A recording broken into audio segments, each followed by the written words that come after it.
अस्सलाम वालेकुम, कैसे हो सब। मैं बिल्कुल ठीक ठाक, आप लोग भी अल्लाह के करम से बिल्कुल ठीक ठाक होगे। और मैं बहुत टाइम बाद वीडियो अपलोड कर रही हूँ, इसलिए घर की कुछ मसरूफियात थी, इसकी वजह से मैं कोई वीडियो भी 5-6 महीनों से अपलोड नहीं कर सकी। अभी मैं अपलोड कर रही हूँ वीडियो। तो मैंने अपने घर की वीडियो बनाई, ऊपर छत की।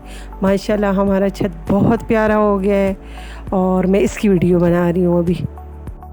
और ये ऊपर बहुत ज़्यादा अच्छा मौसम हो रहा था, इसलिए कि पूरा दिन तो इतनी ज़्यादा गर्मी होती है कि कोई हद नहीं है। और अभी मौसम थोड़ा खुशगवार हो गया था, मगरिब के बाद से ठंडी हवा स्टार्ट हो गई थी।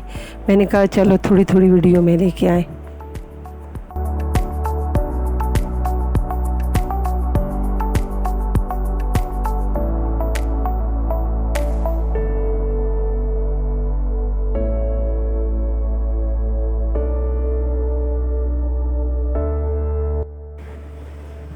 और ये हमारी सीढ़ियाँ हैं। जैसे पहले हम लोग ऊपर शिफ्ट हुए तो ये बिल्कुल खाली खाली थी, फिर हम लोगों ने इनको डेकोरेट किया, गमले वगैरह रखे, तो ये ग्रीन ग्रीन हमको बहुत अच्छा लगता है। हम लोगों ने सजाया। और आजकल हर जगह पे बहुत ज़्यादा गर्मी है, तो इस दफ़ा कराची में भी बहुत ज़्यादा गर्मी पड़ी है, बहुत ज़्यादा हीट स्ट्रोक है। और आप लोग बस ज़्यादा से ज़्यादा पानी पिएं सब, और नींबू पानी बनाएं, तो इससे पानी की कमी भी नहीं होगी, नमकियात भी बढ़ेगा आप लोगों का, तो इस तरह तबीयत भी फ़्रेश रहेगी। फिर ये दोपहर का टाइम था और आज मैंने कहा चलो बच्चों के लिए बिरयानी बनाते हैं। ईद गुज़री तो बारबेक्यू का प्लान किया, वो भी बन गया। और फिर हम लोगों ने सोचा आज बिरयानी बनाते हैं। तो यहाँ पे मैंने ऑयल लिया है और मेरे पास है 1 किलो। और यहाँ मैंने आधा किलो प्याज लिया है, आधा किलो टमाटर लिए हैं, इसलिए कि टमाटर आजकल बहुत ज़्यादा महंगे। ईद के दिनों में वैसे भी इतनी महंगाई बढ़ जाती है कि टमाटरों पे सारा वो निकल जाता है। टमाटर बहुत ज़्यादा महंगे हो गए। तो यहाँ पे मेरे पास थे 1.5 किलो चावल, तो इसमें मैंने सारी चीज़ें जैसे प्याज और टमाटर आधा आधा किलो ऐड किए हैं। और यहाँ पे मैंने गोश्त लिया था, ये भी मेरे पास था 1.5 किलो चावल थे तो 1.5 किलो गोश्त था। इसको मैंने उबाल लिया था प्रेशर कुकर में, कि ये थोड़ा सख्त होता है तो गल जाता है ना जल्दी से, आधा नरम आधा कच्चा कि बिरयानी में रह जाता है, तो जो इसकी कसर रह जाती है वो पूरी हो जाती है फिर। तो यहाँ पे मैंने जो प्याज डाले थे ब्राउन होने के लिए वो मैं अभी निकाल लूँगी और फिर इसको जूसर में पीस लूँगी सारे प्याज़ों को।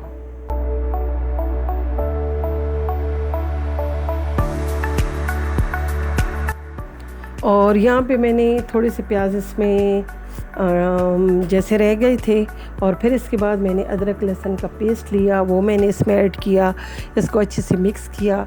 और जो प्याज और टमाटर थे उनको मैंने पूरा मिक्स किया जूसर में, तो वो भी इसमें मैंने फिर ऐड किए। इसको ब्राउन होने के लिए छोड़ दूँगी, इसलिए प्याज तो ब्राउन थे, टमाटर और अदरक लहसुन का पेस्ट। और ऑयल जब ऊपर आ जाएगा तो फिर इसमें मैं आलू ऐड करूँगी, मसाले ऐड करूँगी, और इसके बाद फिर मैं जो गोश्त मैंने उबाला था वो ऐड करूँगी, पुदीना ऐड करूँगी और इसको अच्छे से मिक्स करूँगी।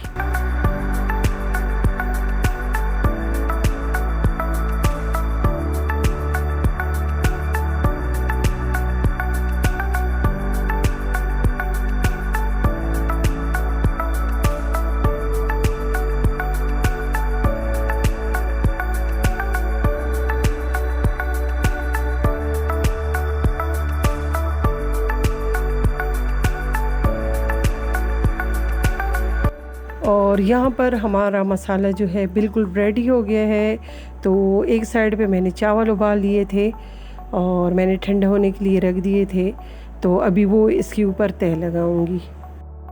और फिर इसके ऊपर मैं हरी मिर्ची ऐड करूँगी, पुदीना था, हरा धनिया ऐड करूँगी, नींबू ऐड करूँगी, थोड़ा सा मैंने बिरयानी मसाला बचा के रखा था वो ऐड करूँगी, और कटी हुई टमाटर मैंने आधे छोड़ दिए थे वो ऐड करूँगी।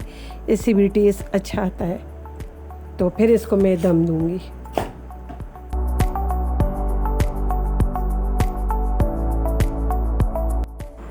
और और यहाँ पे हमारी बिरयानी बिल्कुल रेडी है। मैंने दम पे रख दिया था और अभी इसको मैं थोड़ा अच्छे से मिक्स करूँगी।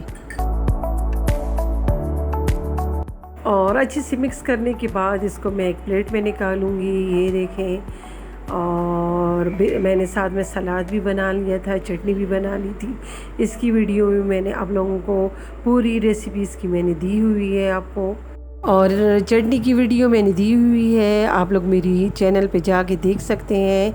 और ये बिरयानी बहुत अच्छी टेस्टी बनी थी। आप लोग भी ट्राई करें, दुआओं में याद रखें, मेरे चैनल को सब्सक्राइब करें। और इसी के साथ अल्लाह हाफिज़।